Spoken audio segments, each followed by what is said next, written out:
Swamiji. So, what leaves the body and assumes another body is the soul, from my understanding. Conscious reflection. Please understand, this is the cosmic soul.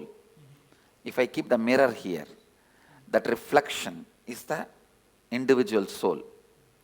When the mirror is damaged, the reflection stops. There is no such thing, reflection leaves and comes back. It stops reflecting.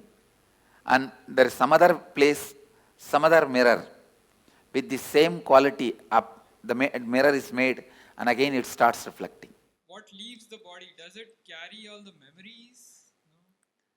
Listen. It stops reflecting. But this mirror cannot keep quiet because it still wants to enjoy something through this reflection. So that biomemory assumes another one body.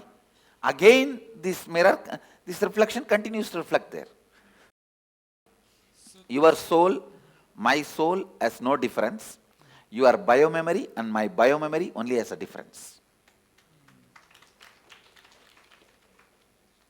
All your souls and my soul, all our souls are reflection of the same soul. And only our biomemories are different.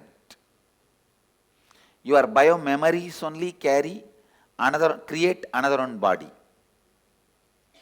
So, when the body passes away, does biomemory also leave the body with the soul, or biomemory is just recorded? The mirror. Yes. Reflection. This is cosmic soul. Reflection is individual soul. The mirror broken does not mean disappears. All that broken pieces put together travels and gets assembled in some way in another one place. And that assembly, again reflection starts. Mirror traveling is what you call as soul, individual soul traveling, but the individual soul cannot travel because it has no independent existence. It is only a reflection of the cosmos, cosmic soul. Swamiji, what happens in between? So when the mirror breaks and another mirror is being formed, what is that? It goes through the decision-making process of how to make the another mirror. When it goes through that decision-making process, it goes through all the incompletions, right things it did, wrong things it did. It spends some time in pleasantness for the right things it did.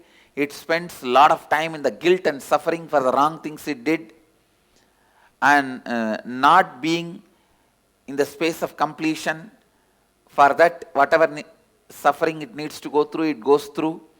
And plans this time it will not give up on completion signs. It will live completion, and it plans with all these plans, it assumes the body. And then is there any choice in what body that it goes to? Yes. The mirror has a complete choice. Whatever it thinks as best, it takes. If you think eating is the best experience in your life, naturally you take a pig body because for eating, that's the best body. Sleeping was the best experience you think in your life. Then buffalo body is the best body. You don't need to go to college. You don't need to go to school. You don't need to go for work. You can sleep whole day. So whatever you think as a best experience in the life, you wanted it to repeat again and again and again. You assume that kind of body. So if you assume a body that you feel you're going to be the most content in, let's say I want to be a water buffalo because I just have to sleep, I have no responsibilities. Am I in completion then in that body? No. Your desire all the time you want to be sleeping is from incompletion. But the water buffalo itself will not be incomplete. Clear? Well, I guess, I would think that if I come back as a water buffalo and all I wanted to do was sleep, that it would be an easier existence, less incompletions overall. And then See, easier existence is different and complete existence is different. So your desire for sleep may be because the patterns you carry, you do not want to face life, you do not want to face conflicts, you do not want anything. So it's escaping. Okay. All right. I want to know if this like it's all one big bucket. How come it becomes individual conscious, and how they It break? never became individual conscious. Only reflections are thousands. Reflections are billions. The source is only one. And there wasn't any breaking up at all. Okay. And about the death, Sit and break your head over when I said no. Understand? You asked the question. There was ever no breaking at all. I said no. If you ask that question very seriously, you will not have the next question. My answer will be like a strong shock, and you will sit and plan to contemplate. Contemplate.